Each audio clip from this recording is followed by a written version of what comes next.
আমি ব্রাহ্মণের সন্তান, 12 মাসে 13 পূজা করেছি। 33 কোটি দেবদেবী তুলসীর গাছের তলায়, আরো আছে 64 কোটি ভগবান। আমি 21 বছর গবেষণা করে বেদ, পুরাণ, রামায়ণ, মহাভারত, জেন্দাবেস্তা, স্মৃতি শ্রুতি, মনুসংহিতা, শ্রীমৎ ভাগবত গীতা, রাজভোগ আর কালীভোগ ছাড়াও অসংখ্য কিতাবাদির উপরে, সংস্কৃত ভাষার উপরে পাণ্ডিত্য অর্জন করে ডিগ্রি নিয়ে 44,441 খানা মন্ত্র পড়ে 30,000 মন্ত্র মুখস্থ করে দেখলাম তাদের ধর্মগ্রন্থে কোথাও নেই তার কোনো প্রমাণ। একটা প্রমাণ যদি কেউ দেখাতে পারে যে মূর্তির পূজা তাদের কোন ধর্মগ্রন্থে আছে, আমি তার গোলামি করব। একটা মন্ত্র যদি দেখাতে পারে, তাদের বেদ বলে না আসতে প্রতিমা আসতে, আমি সৃষ্টিকর্তা ঈশ্বরের কোন প্রতিমূর্তি নাই, প্রতিচ্ছবি নাই, আকার নাই, আকৃতি নাই, আমাকে দেখা যায় না, ধরা যায় না, ছোঁয়া যায় না, আমি লাল, নীল, হলুদ নাকি সবুজ তা বুঝাও। কিন্তু এরপরেও কি তাদেরকে মানাতে পারবো? এরপরেও কি তারা ছাড়বে? কয় পাইছো কই? কয় বাপদাদাই করছে তাই। দলিল বাপদাদা, দলিল বাপদাদা, অথচ ভগবান শ্রীকৃষ্ণের দোহাই দেয়,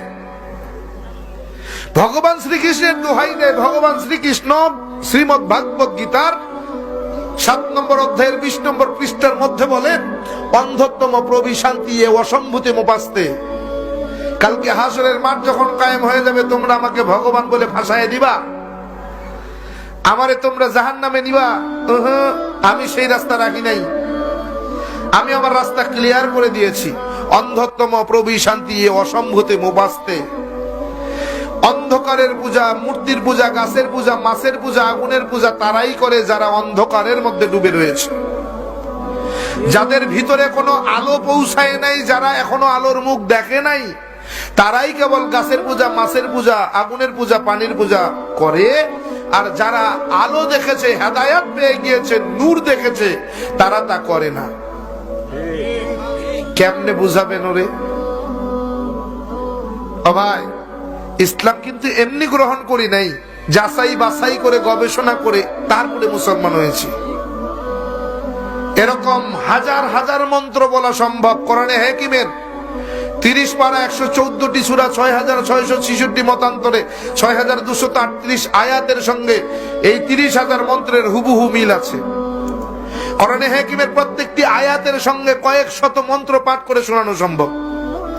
শুধু তাই না, প্রত্যেকটা মন্ত্রের কিতাবের নাম, অধ্যায় নম্বর, পৃষ্ঠা নম্বর, শ্লোক নম্বর বলার মতো যোগ্যতা আল্লাহ তাআলা আমাকে দিয়েছেন।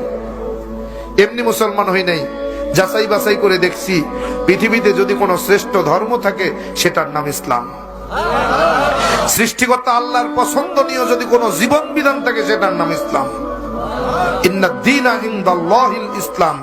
তারা বলেন ইদাং ইসলানাং ওয়াসাং ইল্লাল্লাহ।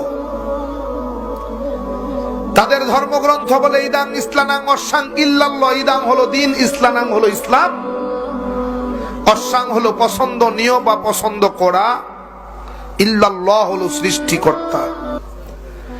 বোঝা গেল সৃষ্টিকর্তার পছন্দ করা ধর্মের নাম কি? ইসলাম। তাআলা কোরআনে